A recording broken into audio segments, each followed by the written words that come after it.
This is Lee Sun, a volcanic island in the middle of the East Sea, 24,000 people living on 3 square kilometers. I'm here with a single question. Why?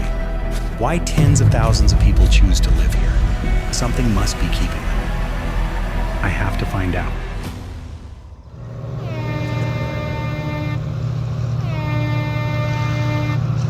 Welcome to Lisa. Right from the port, you can see the crowds, the rush of this island.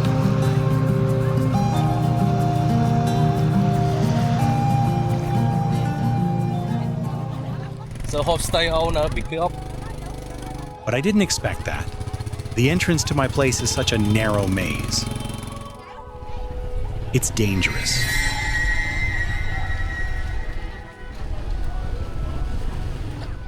Today I will stay here. And I can't wait any longer. I have to explore this island now.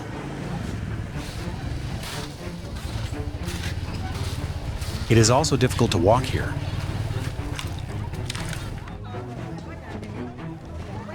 I have to walk through them. They left building materials right on this path. Their park is this little path.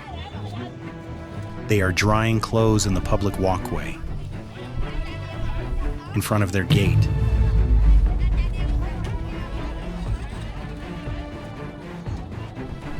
Even on their main road. This is an engagement ceremony.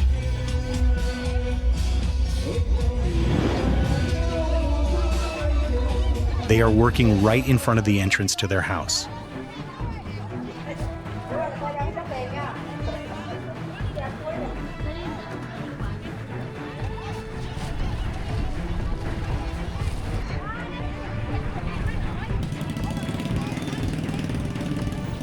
What is that tree? It is bean sprouts grown from broad beans. It is a specialty of Lee Sun. There are many spontaneous markets like this here.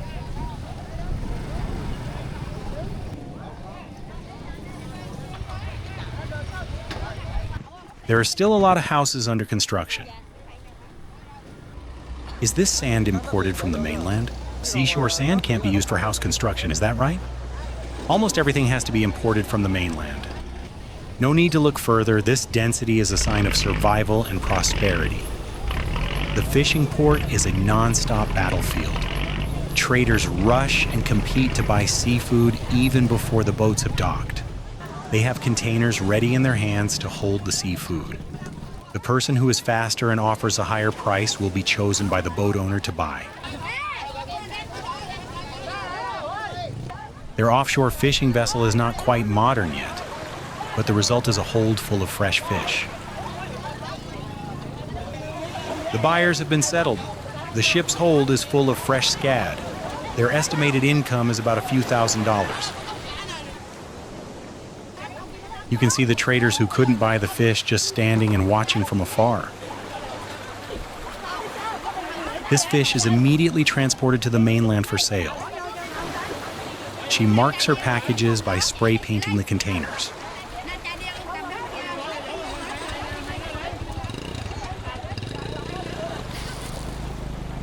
They are sorting out the anchovies that are not fresh. I guess it's for making fish sauce.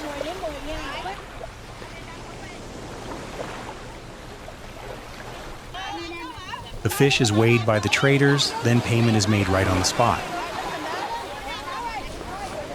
A crowded, chaotic, yet organized scene.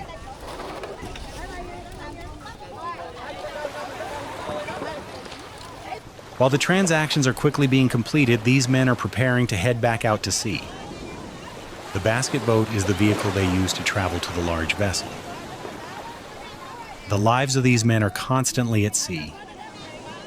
Leaving the fishing port, I understand that Lee Sun is favored by the sea. Most fishermen have successful trips, but even with abundant catches, the seafood is still not enough to meet the demand of the island residents. This is the area where small inshore fishing boats come ashore. A place where even the smallest fish have to be competed for to meet the residents' daily food needs. Because they are caught near the shore, the fish are very fresh.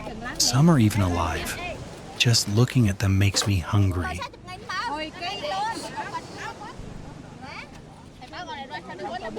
Who is the seller and who is the buyer? She is the seller and I am the buyer. They negotiate with each other to get the best price for both sides. Do you want to move to the mainland to live? Oh, no. I only want to stay here. We stay where our hometown is.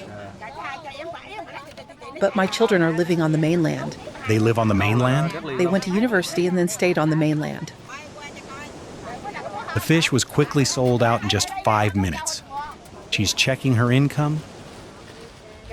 But for them, the sea is not just a source of livelihood, it is the dwelling place of a revered ocean deity, a belief that has kept them grounded for hundreds of years.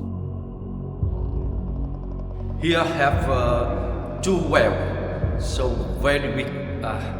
It is the first time I see it. You can see. Wow. I estimate it's about 115 feet long. And this is the mummified remains of a rather large turtle. I estimate it weighs about 260 pounds.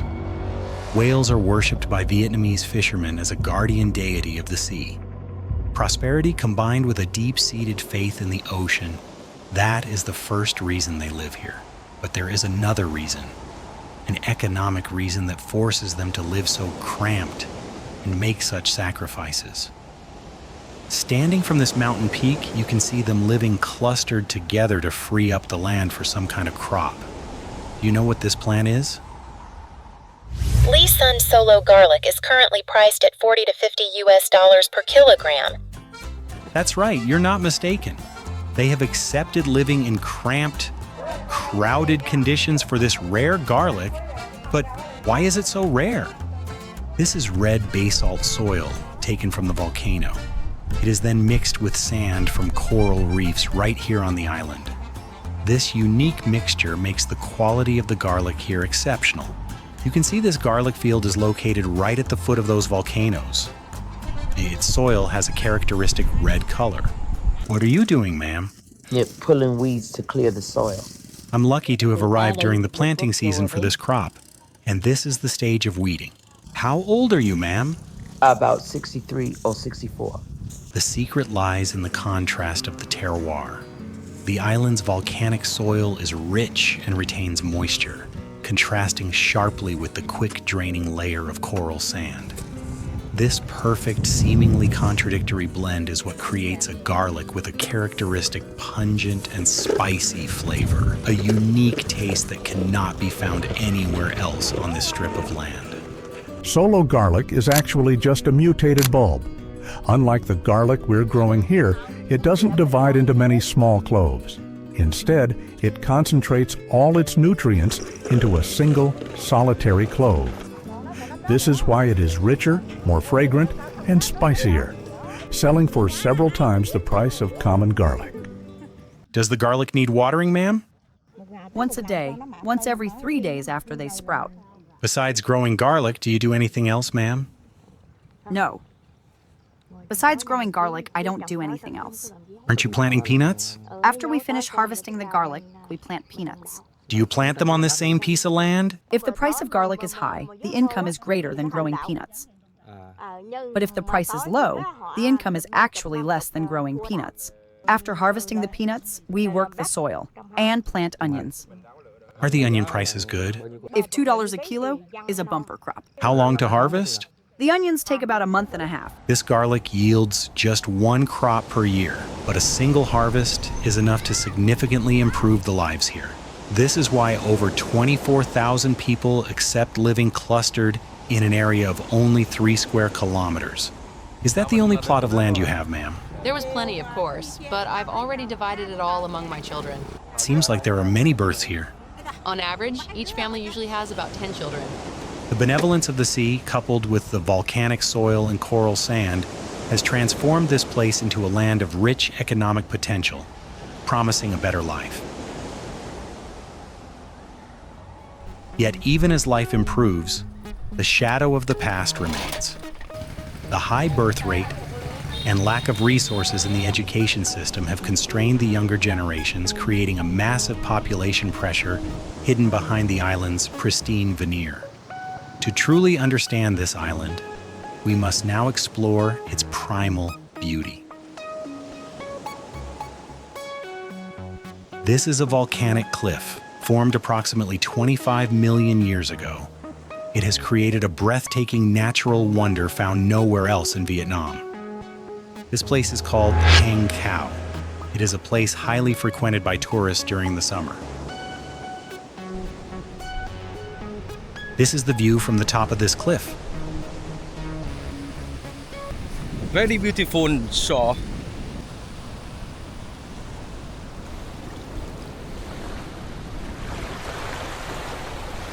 Have you ever been to a deserted beach where you were the only person there?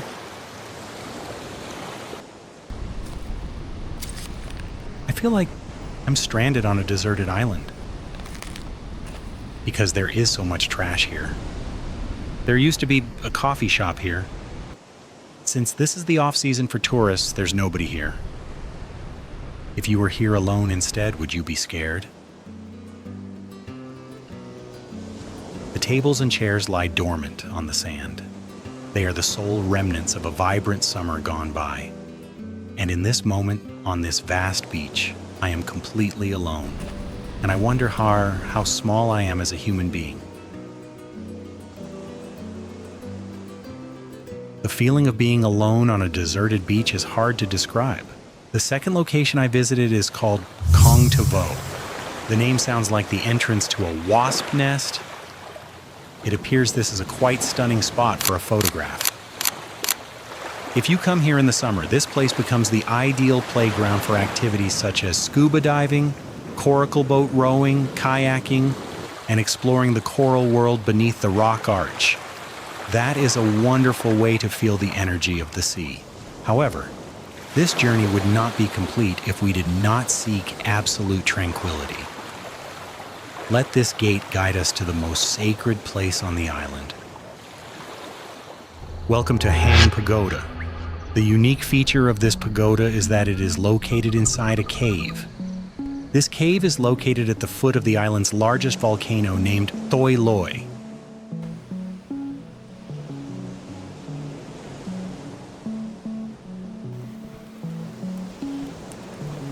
Only me here.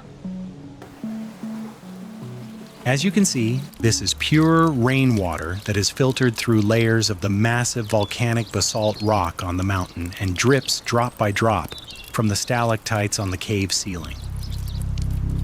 The locals place these vessels to collect these drops of water. They believe this is water blessed by the Buddha and that it can heal illnesses and bring peace. Right here, they say the water just for a ring, not for something else. Their belief is nearly absolute. There is a small rock recess right at the entrance.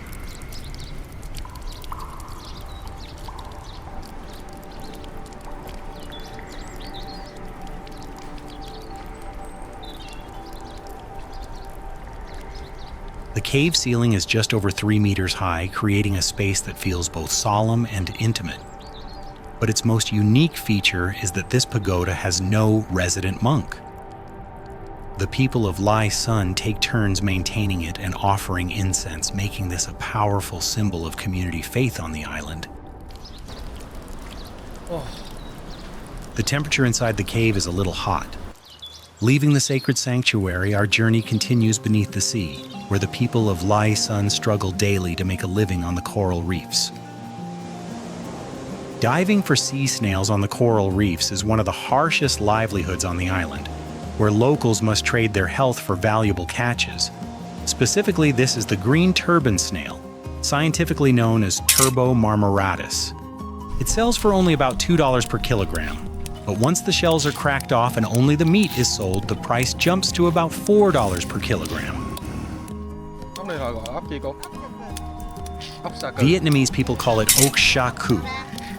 How far does it go? Not very far. Every time the tide goes out, the locals come out here to catch this type of snail.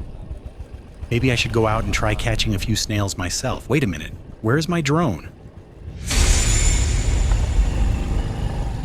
Goodbye, Uncle. I must go urgently.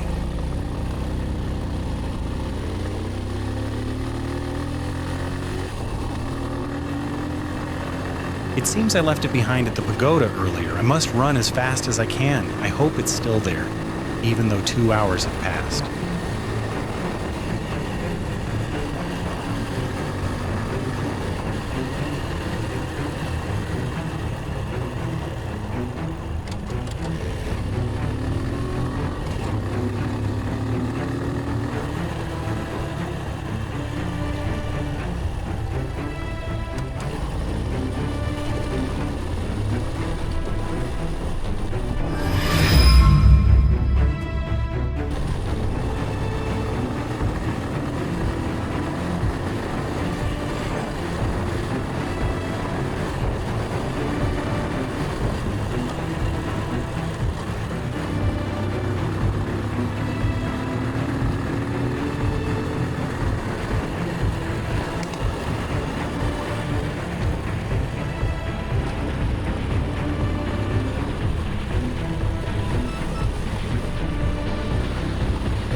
Oh, thank goodness, it's still here, but now there's another worry.